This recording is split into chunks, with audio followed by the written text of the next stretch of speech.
welcome to the Burnavon Theatre storytelling with me, Mrs Mary Claus. We're very sorry that we couldn't have live storytelling in the place this year, but isn't this great? We can do it all over the TV, and I don't even need to leave the fireside. And I'll tell you what, it's a good job, because them elves, well, they don't keep themselves, you know. And the other thing about it is, as you can imagine, at this time of year, Mrs Claus, that's me, tends to be very, very busy. What between feeding reindeers, making presents, wrapping presents, getting last minute letters from some people, you know who you are. And then, of course, I have to help with checking the lists. Well, we don't just check them once. You know we check them twice, don't you? So, if you've been told you're on the nice list, well, that's great. But don't forget, we check it twice. And we'll know if you've been naughty or if you've been nice. And whilst we're on that subject, I've been hearing that a few of you haven't been going to bed on time. Well, that will not wash with me or Mr. Claus, Santa as you'll know him. On Christmas Eve, if we find out that you're still up and about, you need to be in bed early and make sure and have your stockings washed. We don't want any smelly feet hanging over the fireplace, do we? You know who you are. Well, the other things that I would have to do whenever I'm in the North Pole here is I have a few friends of mine that I have to keep fed as well. Oh, I don't know if you know them. There's Dasher and Dancer and Prancer and Vixen and Donner and Blitzen and Comet and Cupid and Rudolph and Olive and Chancer and oh, I'll be here all day, but you know who they are. The reindeers, of course. Yes, they all need fed and they need to be getting their special magic reindeer food at this time of year. Yes, because that's what helps the reindeer fly. But we also know what else keeps the reindeer flying, don't we? We all know that it takes Christmas cheer. I don't know if any of you have ever seen the film 𝐒𝐓𝐿. Singing loud for all to hear. Yes, that's what makes the Christmas cheer. What's your favourite Christmas movie? I have too many to mention. There's so many out there, isn't there? Everybody loves Home Alone, don't they? Well, I'll not be home alone this year because you know what? This year, with all the extra precautions that have to be taken, I'm going to be out on the sleigh as well, along with some of the elves, just to make sure that Santa Claus has all the help he needs to get us off around the world and back again on time for Christmas morning. Oh, it's so exciting. We have to wrap up really warm, and that's why it's really good for us to wear our fur. Look at that. Look how heavy that is. Yes, and it's nice and cozy and nice and warm. But you'll be all snuggled, nestled in your beds and sleeping. Won't you? You will, won't you? So, I heard that this year there was a bug going round. Not good. So, I was trying to find a little book that would talk about things like that. And I found this book. It's called 𝐵𝐷𝐷𝐵𝐿, and it's called 𝐒𝐓𝐿𝐿𝐿 and the Muzzy Bug by Ashley Madden. Now, this book is to help you sleep. So, without further ado, 𝐒𝐓𝐿𝐿𝐿. Now, this is 𝐒𝐓𝐿𝐿. 𝐒𝐓𝐿𝐿 the Buddha Bug was feeling very woozy. His chest was wheezy, his forehead was clammy, and his whole body ached. In fact, he was feeling rather cranky indeed. 𝐒𝐓𝐿𝐿 had caught a muzzy bug. Oh, poor 𝐒𝐓𝐿𝐿. 𝐒𝐓𝐿𝐿 was bored. The muzzy bug was contagious, so he couldn't play with his friends. Instead, he played with Teddy, who wasn't much fun at all. Poor wee Teddy. I'm so miserable, Zenzi cried. Don't feel sad, a little voice out of thin air cried. Did you speak, Teddy? Zenzi asked as he peeked over his blanket in shock. It wasn't Teddy, it was me, the little bug said. Here we are, look, this tiny little guy here beside Zenzi. My name is Karma. I'm the little voice that lives inside your head. Zenzi looked down and saw a tiny Buddha-bug glowing beside his bed. Karma looked exactly like Zenzi, only much, much smaller. There's Zenzi and there's Karma. Oh, and there's Teddy.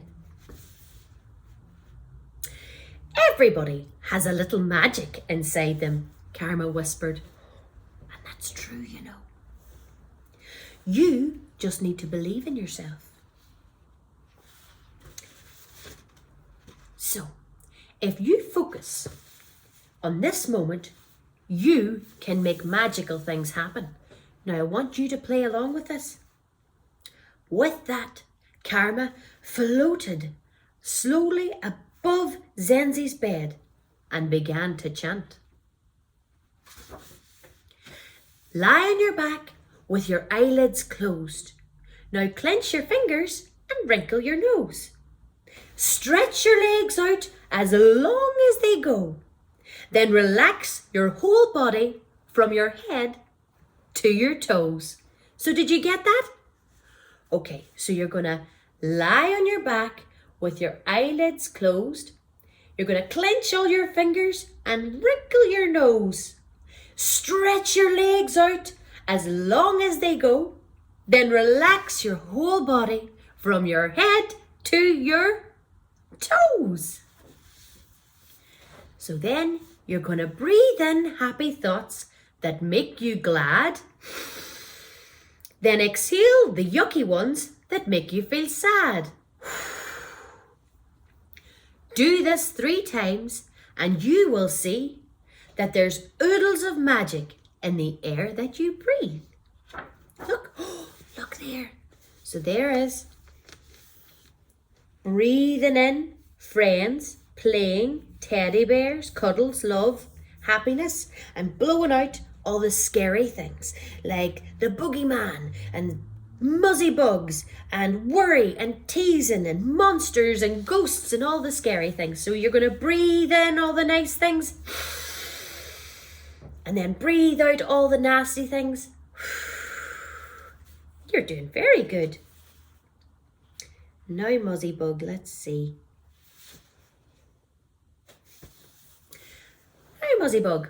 As Zenzi listened to Karma, he focused on each breath he took. And each breath he took made him sleepier and sleepier. Then slowly but surely, Zenzi began to shrink. The sleepier Zenzi grew, the smaller and smaller and smaller he shrank, until he became so small he floated inside his own body. Zenzi drifted down, down, down, deeper into his own chest, where he found the telltale signs of the Muzzy Bug. And here. If I focus on this moment, I can make magical things happen, Zenzi thought. Suddenly, a sparkling white light gushed from his fingertips. He pointed the light at the Muzzy Bug, and the Muzzy Bug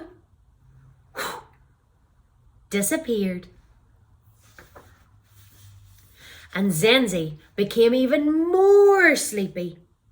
Once again, the sleepier Zenzi grew, the smaller and smaller and smaller he shrank, until he became so small that he whizzed through his body like a super cool slide at the water park, shining magical light wherever he went. He travelled from the tips of his toes, up through his legs, up to his tummy, and then into his arms, pointing the light at the places where the muzzy bug had been. He pointed the light at his heart, and it glittered and glistened and glowed with love. With every breath that 𝐒𝐏𝐄𝐂𝐈𝐿𝐿 took, the light became brighter and brighter and brighter, until it was so bright that his whole body twinkled and sparkled with a magical light. 𝐒𝐏𝐄𝐂𝐈𝐿𝐿 felt strong and healthy and happier than he had ever been before. But he was still very, very sleepy. "Good night, 𝐒𝐏𝐄𝐂𝐈𝐿𝐿," Karma whispered. And with that, 𝐒𝐏𝐄𝐂𝐈𝐿𝐿 drifted into a deep, deep sleep, where the darkness of night was lit by his light, and he never forgot that he had ever caught a muzzy bug. The end. Now, 𝐒𝐏𝐄𝐂𝐈𝐿𝐿 likes to dream that he's flying through fluffy clouds with his friends. What do you like to dream about? And you know what I said earlier about you all having magic inside of you? You do, you know. Do you want to try it out? Okay. Take your hands and put them together like this. Can you feel anything? Not really? Okay, now I want you to rub your hands together. Rub them really hard. Okay, and can you feel that? Can you feel it tingling in between? That is you and your magic. So you have that magic inside you, so it can make you warmer or it can make you feel tingly. Now, you can use that magic to make yourself feel better. What you're going to do, put your hands on your tummy and breathe in. Breathe in all the nice things and breathe out. Breathe out all the things that make you worried.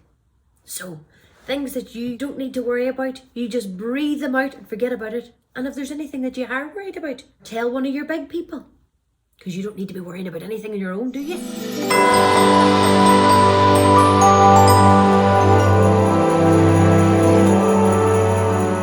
This story is called The Night Before Christmas. Now, this is written by Clement C. Moore. So, let's see. Everybody ready? We all shook off. If anybody's got too much energy, give it a wee shake. Woo! Very good. Okay, here we go. 'Twas the night before Christmas, when all through the house not a creature was stirring, not even a mouse. The stockings were hung by the chimney with care, in the hopes that St. Nicholas, Santa Claus, soon would be there. The children were nestled, let me see you all nestled, all snug in their beds, while visions of sugar plums danced in their heads. And Mama in her kerchief and I in my cap had just settled our heads for a long winter's nap. When out on the lawn there arose such a clatter, I sprang from my bed to see what was the matter. Away to the window I flew like a flash, tore open the shutters and threw up the sash. The moon on the breast of the new fallen snow gave the lustre of midday to objects below. When what to my wondering eyes should appear but a miniature sleigh and 8 tiny reindeer, with a little old driver so lively and quick, I knew in a moment it must be Saint Nick. More rapid than eagles the coursers they came, and he whistled and shouted and called them by name. There they are. Can you name them all? Now Dasher, now Dancer, now Prancer and Vixen, on Comet, on Cupid, on Donner and Blitzen, to the top of the porch, to the top top of the wall. Now dash away, dash away, dash away all. As dry leaves before the wild hurricane fly, when met with an obstacle, take to the sky. So up to the housetop the coursers they flew, with a sleigh full of toys and St. Nicholas too. Then in a twinkling I heard on the roof the prancing and pawing of each little hoof. As I drew in my head and was turning around, down the chimney came St. Nicholas with a bound. There he is. He was dressed all in fur, from his head to his foot, and his clothes were all tarnished with ashes and soot. They're tough to get out. A bundle of toys he had flung on his back, and he looked like a peddler opening his pack. His eyes, how they twinkled, his dimples, how merry. His cheeks were like roses, his nose like a cherry. His droll little mouth was drawn up like a bow, and the beard on his chin was as white as the snow. The stump of a pipe he held tight in his teeth, and the smoke it encircled his head like a wreath. He had a broad face and a round little belly that shook when he laughed, ho, ho, ho, ho, like a bowl full of jelly. He was chubby and plump, a right jolly old elf, and I laughed when I saw him, in spite of myself. A wink of his eye and twist of his head soon gave me to know I had nothing to dread. He spoke not a word, but went straight to his work, and filled all the stockings, then turned with a jerk, and laying a finger aside of his nose, and giving a nod, up the chimney he rose. He sprang to his sleigh, to his team gave a whistle, and away they all flew like the down of a thistle. And I heard him exclaim, ere he flew out of sight, "Merry Christmas to all, and to all a good night." Well, I'm just thinking, what time is it? I need to get these reindeers fed. That's one thing I do need to worry about. Well, I must be off. I'll see you soon. Very soon. And don't forget, be nice, because that list is always checked twice. Merry Christmas.